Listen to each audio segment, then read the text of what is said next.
Essa é a eleição presidencial mais importante desde o fim da ditadura militar.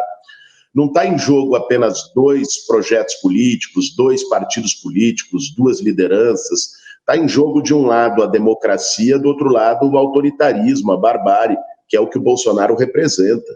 Então, a perspectiva de eleger o Lula se deu, desde o primeiro turno, em torno de uma frente democrática, de pessoas que discordam, inclusive discordam publicamente, em torno de várias posições. Por exemplo, eu tenho uma posição notoriamente mais conhecida à esquerda. Você tem figuras liberais como o próprio Alckmin na vice, o Meirelles, que veio apoiar a campanha. O que permitiu a união dessa frente foi o entendimento de que a democracia brasileira está em risco e de que é preciso defendê-la. Foi esse compromisso. Eu acho que esse compromisso deve se reforçar ainda mais no segundo turno. Eu acho que o recado que a população de São Paulo deu, nos dando a maior votação para a Câmara dos Deputados, é de que ninguém aguenta mais o descaso, a desumanidade que nós temos vivido, não só aqui na capital do estado, mas em várias cidades do estado e do país, que nós somos o estado mais rico do Brasil. São Paulo, a capital, é a cidade mais rica da América Latina. Como que se pode admitir que tenha tanta gente vivendo nas ruas? Sabe, você anda hoje na Praça da Sé, você anda hoje no centro de São Paulo, numa avenida, é um campo de refugiados, é barraca para todo lado, são pessoas com colchão, jogadas em papelão. Eu acho que, sabe, existe um limite para a desumanidade. Tem gente que, de algum modo, acabou sendo tomada pela indiferença e vê isso como parte da paisagem. Mas eu acredito que boa parte da população de São Paulo vê isso com indignação, vê isso com aperto no coração, vê isso com desejo de mudança. E eu acho que as mais de 1 milhão de pessoas que me elegeram deputado federal representam esse sentimento de solidariedade, de empatia, de indignação, de desejo de mudança, não só em relação à pauta da moradia, sabe, Juliano? Claro que a pauta da moradia é a pauta que eu atuo há 20 anos, no movimento dos trabalhadores sem teto, com muito orgulho, quebrando preconceitos, quebrando estereótipos e ajudando as pessoas a terem o básico da sua dignidade. Mas também em relação à pauta da fome, é inacreditável. Assim, ontem eu estava indo votar, parei meu carro no semáforo, uma criança, cara, mais nova que as minhas filhas, com um papelão pedindo, eu estou morrendo de fome, me dá alguma coisa para eu comer. Nós temos que parar de naturalizar isso.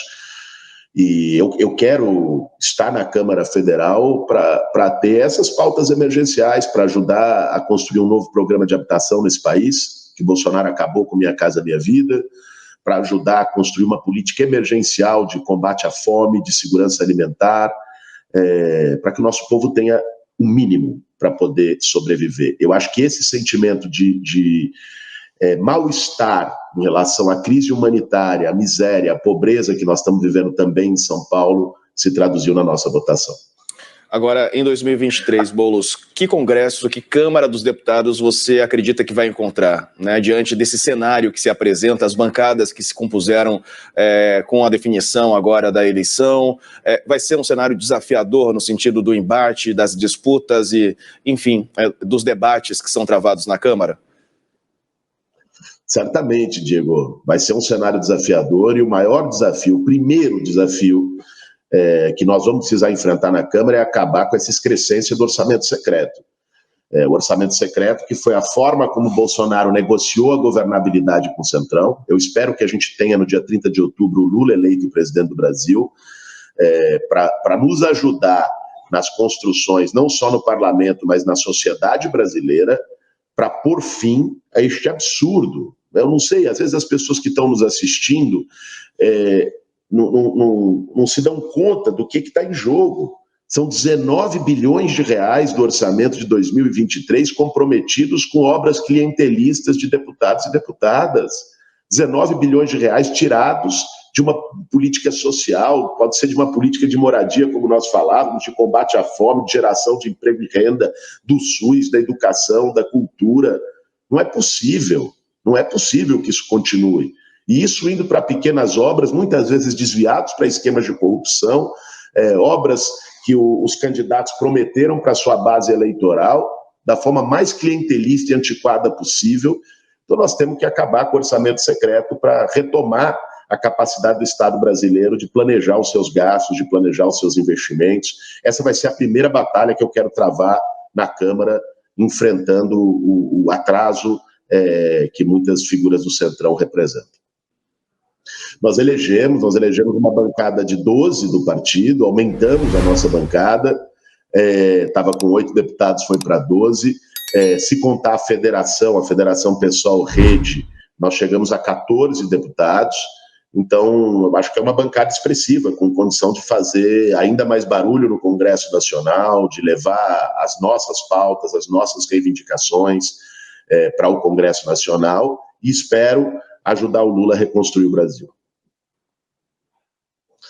Olha, o Brasil é e sempre foi um país complexo, né? Inclusive quando a esquerda ganhou eleições por 4 vezes consecutivas à presidência da República, nunca se teve um Congresso com maioria de esquerda.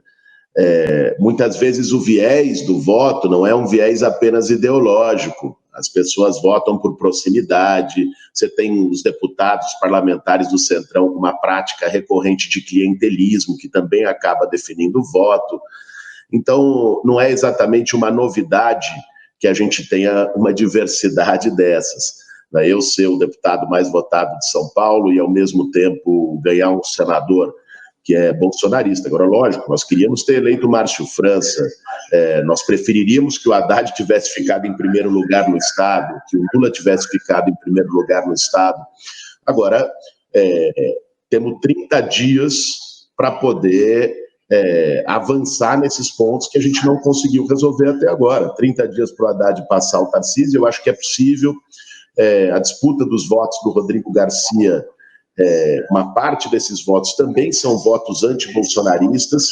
Você já teve uma sangria que o Rodrigo sofreu no próprio primeiro turno, e quem era mais bolsonarista dos eleitores do Rodrigo já migrou para o Tarcísio no primeiro turno, e isso ajuda a explicar o resultado. Então, esse eleitorado que permaneceu, 18% dos votos válidos que ficou com o Rodrigo, pode ser disputado pela campanha do Fernando Haddad e pode ser disputado pela campanha do Lula. Simone Tebet teve, se eu não me engano, 6% em São Paulo. São os 6% que definem a vitória do Lula, né? Então, eu acho que temos uma tarefa para fazer. Naturalmente, não tem jogo ganho, não será uma batalha fácil, mas é uma batalha que nós podemos terminar no dia 30 de outubro vitoriosos. Bom, Boulos, parabéns pela eleição, parabéns pelo resultado. Não é, Diego, agora falando contigo aqui. Quero